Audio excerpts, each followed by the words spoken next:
I am Matt Wilhelmy. I am the owner of Strategic Voyages Business Consultants. I'm also the author of Taboo Business Questions, What's Haunting Every Entrepreneur's Growth. And today I'm joined by Sharie Flores, who provides HR leadership and talent services to SMBs. She focuses in the professional services industry and tech industries. Her ideal client size are companies and organizations with between 8 and 75 employees. She runs this really great firm called MT Strategies. And Sharie, thank you so much for joining me today. Yeah, thank you again for having me here. It's been fun so far. Yeah, so I just want to do a quick recap and then kind of remind people where we're at in this journey. You and I talked a little bit about your background. You've got an MBA, so that gives you a little bit more of an operations and finance perspective on business and operations and just kind of how businesses work. I think that's really important to highlight, as well as your HR experience. You know, working with these different companies, it's refreshing to have someone with that kind of dualistic approach and holistic ability to kind of see the business issues from a number of different perspectives.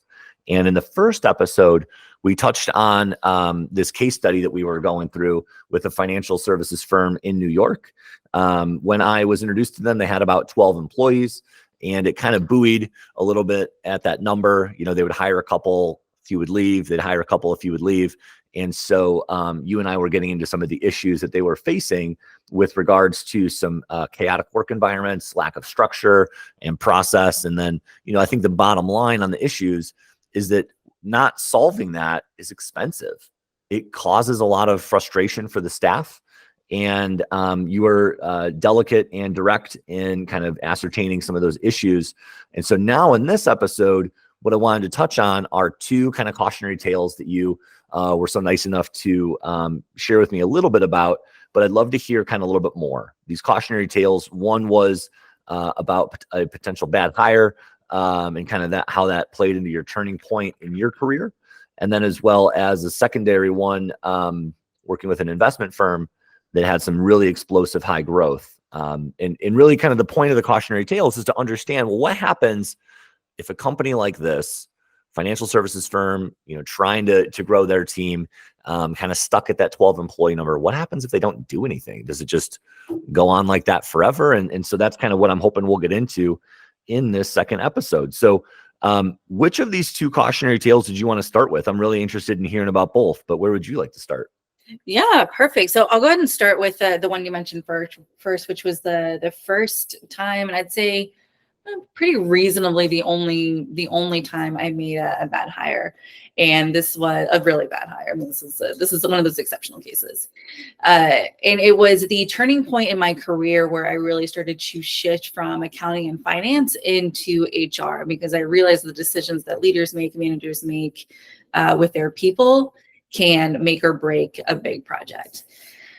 So at this time, I was the VP of accounting and HR for a startup, and I needed to hire someone to replace me in a lot of the HR functions that I was doing at the time. And again, at this time, my focus was really more accounting and finance. So this was something I was very happy at the time to hand over to somebody else. Typical kind of startup culture. I was doing interviews and sourcing on Saturday and Sundays, and I had this person come in, and I was so excited for this person. We connected to this day. Out of probably close to over 100 interviews and candidates that I've talked to, still the best interview I've ever had. We bonded. We loved the same cheeses, the same restaurants. I mean, I walked out of there feeling like I had just made a new best friend. And here's the mistake that I made, is I hired on my feeling alone. Feeling is important in interviews because you do want that connection. But I didn't check references. And much later down the road, after we're going to call it a 5-month breakup, because that's really what it was. I discovered if I had just called her references, if I hadn't been in a hurry and I slowed down just a little bit and made those calls, I probably would have prevented a lot of heartache and a lot of damage that this person ended up doing in our operations. But I'm the leader, I'm the manager. That was my decision. I'm ultimately responsible for the outcome. So that is my cautionary tale to everybody. Check references. And there's a lot I can do. It's not spying. I know it's a little awkward to talk to people, but They're actually pretty fast. You can do them in about 15 minutes. There's 2 or 3 questions that'll really help you find the answers you need, and you kind of move on from there. So happy to help anyone with that one so they don't go through what I experienced. It's interesting that you talked about not calling references, because I have provided references. I've been given references, and it's always interesting to kind of think about the names that people would give out. Do you think they're really going to put that person in a bad light? Probably not. If I'm ever going to give out a reference, I'm probably not going to give out a customer or a client that wouldn't say nice things about me. But wouldn't you, as the person potentially hiring that person, want to hear what they have to say? Because that might not always be the case. And so if you're talking about not doing your homework and not doing your due diligence, that's not a great way to start the relationship. And so what it sounds like is you maybe skipped over a needed step, and unfortunately it didn't go maybe the best way possible. So what was kind of the outcome there? You said it was like a 5-month breakup, but did it kind of go south like at day one, or did it take like maybe a few weeks and you started to see some patterns that came up? I mean, how did you kind of figure out that it wasn't maybe the right way to go?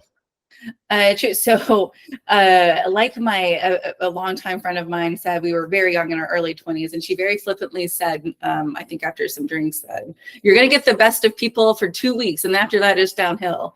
And that was the case in this scenario. We got the best in about 2 weeks, and things really started to go south. Definitely some behavioral, just general things that went wrong there. You had mentioned, the right questions that we talk to are the questions that we talk about with our references, and making sure that when we provide references, we provide the people who give us the best light. I would take my parents, for example. Like, I would always hand out, if I were going to use a referral for some reason, and my mom was involved, I would give them my mom over my dad, because my dad is still upset about my 6th grade project. But my mom was going to tell everyone I'm the greatest person in the world. But if I'm checking references and I'm talking to this mom, there are 2 or 3 questions where people really will start to tell the truth. You just have to ask them the right way. And we're not tricking anybody. It's human nature to really become honest after the initial pleasantries. Yeah, I think so many times business leaders they just skip over that step. But it's interesting to hear kind of your cautionary tale about it, because that's a good reminder that there's a reason that we ask for references, and there's a reason we call those references. I think that maybe people just do that with maybe like executive level hires, but I think it's also important to do it with any hire. If you're going to trust this person in your organization to be responsible, to call and be the face of your business and call on clients or call your vendors, I mean, you need to know who you're talking to and how they're going to function in your business. So that's a really great cautionary tale. I appreciate that. Yeah, that's exactly right. And people who realize that early or finally get to that point are just so much more ahead of people. So just it's awesome you already knew that. So a lot of folks don't. There was one, I'll throw this out there. You might tell me this is a terrible idea, but I did have a colleague of mine, it wasn't really a mentor. It was just more of a business associate that I knew, who was kind of talking about hiring. And what he said he would do is, if he got a resume, at some point in the process of hiring, he would actually go on their LinkedIn profile or look at their list of their prior employers and see if he knew anybody at those companies. Just call them. And I don't know if that's illegal. I'm not trying to say that that's like the best advice ever, but if you already have a relationship with that person to the point where you can pick up the phone, I mean, he was a pretty well-connected person. Just say, hey, I'm talking to so-and-so, they're interested in this role. What do you think? And just like stop talking, and then just like let them kind of give you, their opinion on it, and just see what people say. So is that a good idea, or is that kind of faux pas in the hiring world? So done. I mean, there's a couple of things you want to avoid there, but overall, that's really kind of the best scenario is when you know somebody who's already worked with this person. And I'm always like upfront and transparent. So like, hey, I knew Matt over at John Hancock, and happened to bring up, and he said wonderful things about you. So just to be kind of honest and upfront. But yeah, that's exactly when we're working for other people, we are building a reputation and a brand. So anytime we do something, we need to be mindful of that and know that it can be a small world sometimes, for sure. Well, Sharie, before we dive into the second cautionary tale you had, I'm curious, this first one, the bad hire, we don't have to get into all the details of what made them a bad hire, but you did say that it was kind of a turning point for you. And I'm curious if you could give some more light to what that actually meant and what was the turning point? How did things turn for you? Sure. So to be mindful of, of confidentiality, Of course. definitely an attendance issue, and that happens from time to time in a career. Sometimes we meet folks and they just don't like showing up for work. But the other one is that when you hire for an HR position, you are hiring what can be kind of an isolating position because you have to be confidential. And so when we have private information that's supposed to be private and is all of a sudden not being private, we have a really big problem there. And HR and finance and accounting, as I'm sure you're aware, you discuss things on a need to know basis for decision making, and that's it. We want to be very respectful of the information that is shared with us. So so that was a really big turning point in my career. Not to plug anybody's work, but the book Who is awesome for hiring. So if you want to learn more about it, and it's a really easy read, you can learn a very basic process that to me has yet to fail. So I encourage everyone to read that. So the name of the book is Who? Who is actually behind me, by Geoff Smart, and he and his partner, business partner, specialize in this. You've seen them around, I'm sure, but yeah, it was the biggest turnaround I think in business history for me so far. Well, it's interesting you mentioned an author because I happen to have a copy of my book in front of me. To do a little bit of a shameless plug here, because I wrote a chapter on hiring, and I do want to kind of touch on some. I don't have necessarily cautionary tales, but I do have signs to consider hiring. I think that's a similar problem. Different, but similar. And hear me out. If you know you need to hire somebody, then you have to kind of go through a process, right? And we've talked about that, calling references and so on and so forth. But oftentimes business owners don't know they should hire, and they just get frustrated in their business. And so part of the chapter I wrote on hiring, I do give out these 5 signs to consider hiring. I'm not going to go through all 5. I think it's important for somebody who's interested in this to do a little bit of homework and maybe check out the book. But one of the signs for hiring is kind of what you had mentioned, which is diversifying revenue. And the sign there is that if you're trying to grow your company and you realize that there's different ways to make money, there's different kinds of niches that you can explore, there's different processes that you can develop that are all within kind of your same core concept of your business, you need help identifying those revenue streams, monetizing those revenue streams. And I'm not talking about sales. There could be operational support, but you really do need to kind of understand that there's a limiting factor that we all have here, which is time. Everybody has the same 24 hours in the day. No matter how hard I work, there's only 24 hours in the day. And when you are ready to kind of take your business to the next level, hiring an individual to help you kind of diversify your revenue is a sign that I think people should consider. I think so many people, they get stuck that there's only one way to do it and they have to do it themselves and they're the best at it or else. And it is kind of a non-starter for some people. But if they can get over that hurdle and realize that they could actually expand their business through some revenue diversification techniques, hiring could be one of those solutions. So I just felt like it was important to bring that up. I think that hiring has a lot of value and benefits. I've also seen, Sharie, and maybe you've seen this as well, where business owners who have had kind of a bad hire experience or somebody quits, they maybe hired a friend or family member, and then that person, didn't work out, that maybe they get a little gun shy on their next hire. And they get into this rut of, well, I hired somebody once and it blew up in my face. I'm never doing it again. And it's almost this like cycle that they get into psychologically, and they just can't let go. They can't move forward and just say, admit the mistakes, understand that maybe that was just an isolated incident, and kind of explore doing it again.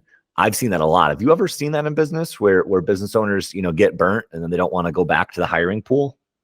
Sure. For entrepreneurs, when your business, it's deeply personal. And so we invite somebody into this deeply personal thing and it doesn't work out for one reason or another. And all of a sudden they're like, oh my gosh, someone hurt me.